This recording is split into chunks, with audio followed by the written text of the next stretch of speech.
TVN 한국교통방송입니다.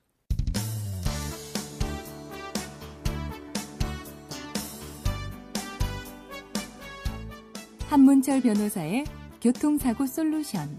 이 시간 진행의 한문철 변호사입니다.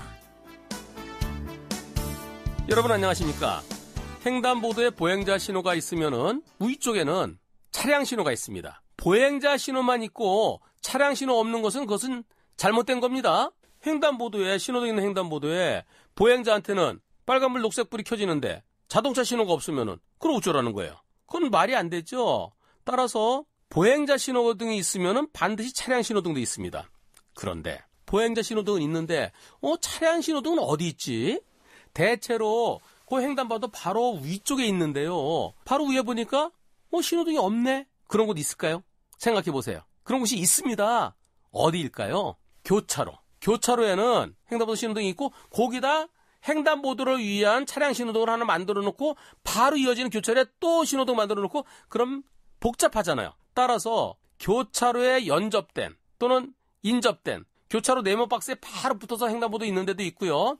거기서 몇 메타 뒤에 있는 데도 있습니다. 교차로 네모 박스에서 한 5m 내지 8m 뒤에 있는 횡단보도 그거 바로 인접한 거죠. 그런 곳은 그 횡단보도를 위한 그 횡단보도에 대해서 차량 신호등과 교차로 신호등이 하나로 운영됩니다. 하나로.